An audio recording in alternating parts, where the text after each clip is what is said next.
तो फिल्म की शुरुआत होती है और हमें सैम नाम का एक आदमी दिखाया जाता है जो अपनी वाइफ के साथ हंसी खुशी जिंदगी गुजार रहा था। सैम की वाइफ माँ बनने वाली थी जिस वजह से वो बहुत खुश थी, मगर अक्सर सैम अपने काम की वजह से मसरूफ रहता और अपनी वाइफ को सही से टाइम भी नहीं दे पाता था। एक दिन सैम जब अपने काम के सिलसिले में गाड़ी चलाकर जा रहा होता है तो उसका एक्सीडेंट हो गया था। अब जिस गाड़ी से सैम की गाड़ी का एक्सीडेंट हुआ था उसमें बैठा आदमी मर जाता है। सैम को भी बहुत ज्यादा चोटें आई थी, वो काफी जख्मी हो चुका था। उसको फौरन से हॉस्पिटल ले जाया जाता है। जब उसकी वाइफ को पता चलता है तो वो फौरन से उसके पास आई थी। उसकी हालत को देखकर वो काफी रो रही थी। अब सैम को ऑपरेशन थिएटर में ले जाया जाता है। कुछ देर के बाद जब उसकी आंखें खुलती हैं तो वो खुद को एक बेड पर पाता है। उसके जिस्म में बहुत से पाइप लगे हुए थे। सैम की नजर जब अपने सामने वाले बेड पर जाती है तो सामने एक बूढ़ा मरीज बेड पर लेटा हुआ था जो फिलहाल कोमे में था। अब सैम अपने पास रखी बेल को बचाने लगता है ताकि वो नर्स को बुला सके और कोई आकर उसकी मदद करे, क्योंकि एक्सीडेंट की वजह से उससे अब उठा भी नहीं जा रहा था। लेकिन उसकी बजाई हुई बेल को किसी ने भी नहीं सुना था। सैम यहाँ पर खुद उठने की हिम्मत करता है। वो वहाँ पर खुद से अपने जिस्म में लगे हुए सारे पाइप्स को निकाल देता है और यहाँ से जाने का फैसला करता है। जब वो जाने लगता है तो उसकी नजर अपने सामने वाले बेड पर दोबारा पड़ती है जहाँ पर पहले मरीज लेटा हुआ था, मगर अब उस बेड पर कोई भी नहीं था। ये सब देखकर सैम को समझ नहीं आता कि उसके साथ आखिर हो क्या रहा है। तभी अचानक से वो बूढ़ा आदमी आकर सैम पर हमला कर देता है। उसने सैम के गले को पकड़ लिया था और जोर से दबाने वाला था। सैम को कमरे से बाहर ले आया था। इस लड़ाई के दरमियान सैम नीचे गिर जाता है, जिस वजह से पास ही रखे हुए कुछ औजार भी नीचे गिर गए थे। अभी उनमें से एक चाकू को उठाकर उस बूढ़े आदमी के गले में मार देता है। उसकी गर्दन में चाकू लगने की वजह से वो मर चुका था। फिर ये हॉस्पिटल में मदद के लिए चिल्लाता है कि कोई है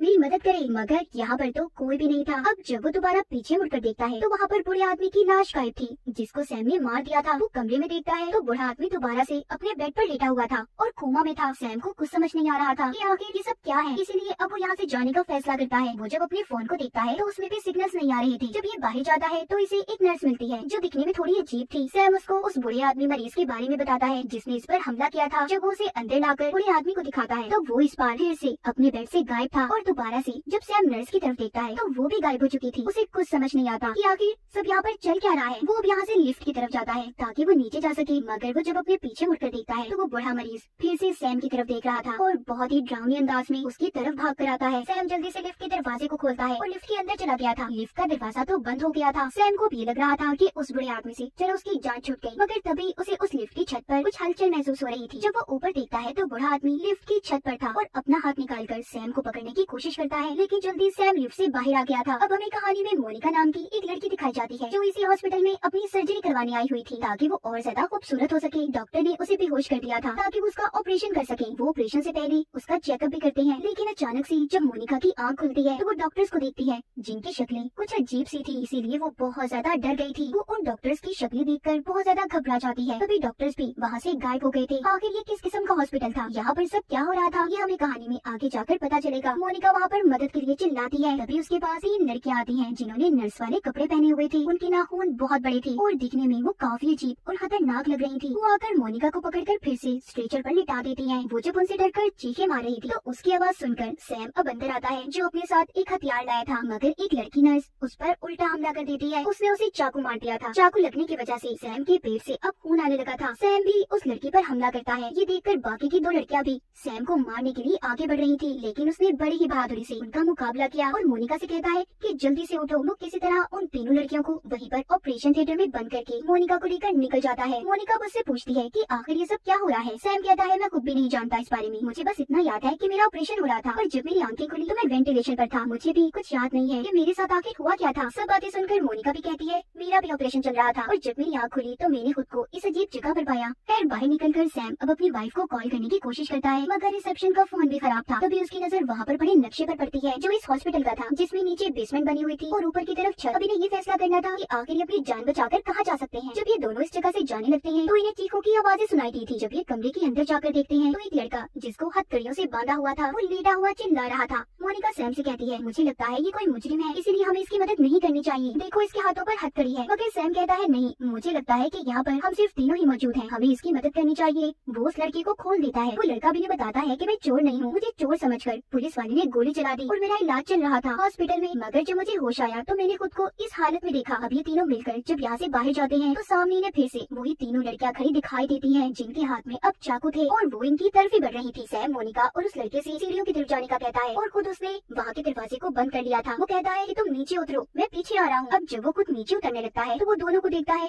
वो गायब हो गए थे और नीचे बहुत धुआं था। उसकी नजर नीचे एक दरवाजे पर पड़ती है जहाँ से लाल रंग की रोशनी बाहर आ रही थी। जब सैम नीचे उतरने लगता है तो पीछे से एक हॉस्पिटल में काम करने वाला आदमी उसे पकड़ लेता है और कहता है कि तुम नीचे नहीं जा सकते। वो पकड़कर सैम को ऊपर ले आया था, जिसके बाद वो उसका गला दबाकर उसे मारने की कोशिश करता है। तभी वहाँ पर एक डॉक्टर आती है जो उस आदमी को एक औजार मारकर बेहोश कर देती है। उसने उस आदमी से सैम को बचा लिया था। अब यहाँ पर सैम को अपनी कुछ पुरानी यादें याद आती है कि वो अपनी वाइफ के साथ बहुत खुश था और एक दिन जब वो एक काम से जा रहा था तो उसका एक्सीडेंट हो गया। डॉक्टर सैम को स्ट्रेचर पर लिटाकर एक आदमी के पास लेकर आती है जिसका नाम वर्जिल था। डॉक्टर अब उसका इलाज करती है। सैम को जब होश आता है तो उसकी पट्टियां की गई थी, पास ही उसकी एक गोली पड़ी होती है जो उसका दर्द कम करने के लिए थी, इसलिए सैम ने उस गोली को खा लिया था और फिर अपनी शर्ट पहनकर बाहर आता है। तभी वहाँ पर उसके सामने एक पुलिस वाला जाता है और पूछता है कि वो यहाँ पर कैसे आया। सैम कहता है मैं भी नहीं जानता कि तुम यहाँ पर कैसे आई, जैसे तुम्हें कुछ नहीं पता ऐसे ही मैं भी नहीं जानता कि मैं यहाँ पर क्या कर रहा हूँ। वो पुलिस वाला बताता है मुझे बस इतना याद है कि मैंने एक चोरी करते हुए लड़के को पकड़ा, मैंने उस पर गोली चलाई थी, मगर तभी मुझ पर एक और आदमी ने गोली चला दी, जिसके बाद मुझे कुछ भी याद नहीं। तभी यहाँ पर सैम खिड़की से बाहर देखता है तो बाहर बहुत अंधेरा था। सैम को ये बात समझ नहीं आती कि आखिर बाहर इतना अंधेरा क्यों है कि कुछ भी नजर नहीं आ रहा। अब जब वो पीछे मुड़कर देखता है तो पुलिस वाला गायब हो चुका था। जब वो थोड़ा सा आगे आता है तो उसे फिर वही आदमी वर्जिल मिलता है, जिससे सैम पूछता है कि मैं यहाँ पर कैसे आया हूँ। वो कहता है मुझे बताओ तुम भी असली हो या नकली। वर्जिल कहता है कि मैं असल हूँ और ये हॉस्पिटल भी असल है, मेरा इलाज भी उसी डॉक्टर ने किया था जिसने तुम्हें बचाया है। सैम बताता है कि वो डॉक्टर मुझे नीचे की तरफ लेकर जा रही है, वहाँ पर बहुत अंधेरा है। वर्जिल कहता है कि मैं नहीं जानता ये सब क्या हो रहा है, पर हाँ ये हॉस्पिटल असली है, शायद ये बिल्डिंग बहुत पुरानी है तो इस वजह से इधर ये सब कुछ हो रहा है, पर मैंने इधर ऊपर वाले हिस्से में छत को देखा है जहाँ पर बहुत रोशनी है, तुम्हें वहाँ जाना चाहिए। तभी वहाँ पर फिर से डॉक्टर आ जाती है। सैम जाते हुए उसे बताता है कि यहाँ पर एक पुलिस ऑफिसर घूम रहा है जिसके पास गन है, वो यहाँ से निकलने के लिए किसी को भी मार सकता है। तभी वो अपने सामने तीनों लड़कियों को दोबारा देखते हैं, ये उन्हें देखकर फौरन से भाग गए थे। सैम कहता है जल्दी हमें लिफ्ट तक जाना होगा। जब ये थोड़ा सा आगे जाते हैं तो आगे वही हॉस्पिटल में काम करने वाला आदमी जिसने सैम पर पहले हमला किया था और नीचे जाने से रोक रहा था, वो वहाँ पर घूम रहा होता है। सैम कहता है कि मैं इसका ध्यान भटकाने की कोशिश करता हूँ। जब ये उसके पास जाता है तो वो आदमी सैम से फिर यही कह रहा था कि उसे नीचे नहीं जाना। तभी सैम की नजर वहाँ पर एक छोटी बच्ची पर पड़ती है जिसके मुंह पर पट्टियां बंधी हुई थी, पर वो लड़की अचानक से गायब हो जाती है और फिर से वो सैम के सामने आ गई थी। इस बार उसके चेहरे पर कोई पट्टी नहीं थी। सैम देखता है उसका चेहरा काफी जख्मी था, जिस वजह से डरकर वो नीचे गिर जाता है। डॉक्टर भी अब सैम के पास जल्दी से आती है ताकि वो उसे बचा सके। तभी उसके पास वही आदमी फिर से आता है जो यही कह रहा था कि नीचे नहीं जाना। आखिर क्या राज था नीचे का। यहाँ पर वर्जिल जब उस आदमी का ध्यान अपनी तरफ करने की कोशिश करता है, वो बस की तरफ बढ़ रहा था। वर्जिल सैम और डॉक्टर से यहाँ से जाने का कहता है ताकि उनकी जान बच सके, लेकिन वो आदमी लिफ्ट में भी आ गया था और डॉक्टर को पकड़कर अपने साथ ले जाता है, जिस वजह से सैम अब बिल्कुल अकेला पड़ चुका था। सैम को फिर से लिफ्ट के ऊपर से आवाज आती है। उसे लग रहा था कि शायद फिर से वो कोमा वाला बूढ़ा आदमी मरीज लिफ्ट के ऊपर है, इसीलिए वो डरकर लिफ्ट से बाहर आ गया था। सैम अब ऊपर आ चुका था जहाँ पर उसे मोनिका मिलती है। वो उससे कहता है कि हमें जल्दी ऊपर की तरफ जाना होगा। वो बाहर खिड़की से देखता है तो अब भी अंधेरा ही था। अब जब ये ऊपर जाने के लिए दोबारा से लिफ्ट की तरफ बढ़ते हैं तो लिफ्ट से उस आदमी का कटा हुआ सर निकलता है जो सैम को नीचे जाने से मना कर रहा था। पीछे डॉक्टर खड़ी थी, वो कहती है कि मैंने इसे मार दिया। अब ये जब तीनों यहाँ से जाने लगते हैं तो वहाँ पर दोबारा से पुलिस वाला जाता है जो खिड़की को तोड़ने की कोशिश कर रहा था, क्योंकि वो किसी भी कीमत पर यहाँ से बाहर निकलना चाहता था, मगर खिड़की टूटने का नाम ही नहीं ले रही थी। तभी इधर वो लड़का भी आ जाता है जिसको हथकड़ी लगी हुई थी और सैम ने से बचाया था। पुलिस वाला उस लड़के पर गन कर लेता है, कहता है कि तुम तो चोर हो ना। लड़का कहता है मैंने आपको पहले भी कहा था कि मैं चोर नहीं हूँ। यानी कि पुलिस वाले ने जो कहानी सैम को सुनाई थी कि उसने एक चोर पर गोली चलाई तो वो चोर यही लड़का था, मगर यहाँ पर फिर से वो पुलिस वाला किसी की भी बात सुनने को तैयार नहीं था। वो उस लड़के पर गोली चला देता है, उसने उसे मार दिया था। सब देखकर काफी हैरान होते हैं कि उसने ऐसा क्यों किया। पुलिस वाला कहता है कि मैं सबको मार दूंगा पर यहाँ से बाहर जरूर जाऊंगा। जब ये दोबारा से लिफ्ट के पास जाते हैं तो वहाँ से अब उस आदमी का सर गायब था जिसको भी डॉक्टर ने मारा था, लेकिन अचानक से तभी वहाँ पर कोई चीज पुलिस वाले पर हमला कर देती है। उस चीज ने उसे अपनी तरफ खींच लिया था। लिफ्ट का दरवाजा भी बंद हो जाता है। ये देखकर सैम, मोनिका और डॉक्टर यहाँ से भागने लगते हैं। मोनिका अब सैम से कहती है कि मुझे लगता है ये हेल दोजख है जहाँ पर हम फंस चुके हैं, हम यहाँ पर मर जाएंगे। सैम वो कहता है नहीं, तुम क्यों परेशान हो, हम यहाँ से जरूर निकलेंगे। जब ये आगे जाते हैं तो इन्हें अपने सामने एक मुर्दा खाना दिखाई देता है जहाँ पर बहुत सी लाशों को रखा गया था। जब ये अंदर जाते हैं तो अंदर वो सभी लाशें दोबारा जिंदा हो गई थी, उठकर खड़ी हो जाती हैं। ये सब नजारा देखकर बहुत डर चुके थे। तभी वहाँ पर दोबारा से पुलिस वाला जाता है जिसने इनकी तरफ गन कर ली थी और इन्हें अपने साथ चलने का कहता है। जब भी उसके साथ जा रहे थे तो वही लड़का जिसको भी कुछ देर पहले पुलिस वाले ने मारा था वो जिंदा हो जाता है और आकर एक चाकू से उसने पुलिस वाले पर हमला कर दिया था, मगर पुलिस वाले ने फिर से गोली चलाकर उस लड़के को मार दिया। तभी नीचे बेसमेंट से जहाँ से सैम ने लाल रोशनी को देखा था, फिर कोई ताकत पुलिस वाले को उस जगह पर खींचकर अपने साथ ले जाती है। सैम को डॉक्टर वहाँ पर यही कह रही थी कि तुम मेरे साथ नीचे बेसमेंट में चलो, मगर सैम ने उसे मना कर दिया था। कहता है नहीं, मैं ऊपर जाऊंगा जहाँ पर मैंने रोशनी को देखा है। तभी मोनिका को भी कोई ताकत खींचकर अपने साथ ले जाती है। सैम अब लिफ्ट के अंदर आता है जहाँ पर उसे वर्जन मिलता है। जब ये ऊपर आती है तो इन्हें बच्चों का कमरा मिलता है जहाँ पर पैदा हुए बच्चों को रखा जाता था। वहाँ पर सैम अपनी वाइफ और बच्चे को भी देखता है, मगर ये सिर्फ उसका ही ख्याल था। तो अब हमें पता चलेगा ये जगह क्या थी और यहाँ पर ये सब कुछ क्यों हो रहा था। यहाँ पर आकर वर्जन बताता है कि ये जगह ऐसी जगह है जहाँ पर मरने के बाद इंसान की आत्मा कैद हो जाती है। उस आत्मा को इस बात का खुद फैसला करना होता है कि वो नीचे हेल दोज़ख में जाएगी या फिर ऊपर हेवन जन्नत में। सैम पूछता है कि तुम कौन हो। वर्जन बताता है कि मैं गाइड हूँ, मैं अच्छे लोगों को हेवन में भेजने का काम करता हूँ, और वो जो डॉक्टर है वो बुरी गाइड है जो अपने साथ लोगों को हेल जहन्नुम में लेकर जाना चाहती है। सैम को यहाँ पर पता चलता है कि वो अब मर चुका है और उसके साथ अब तक जितने भी लोग थे सब मरे हुए थे। मोनिका, वो लड़का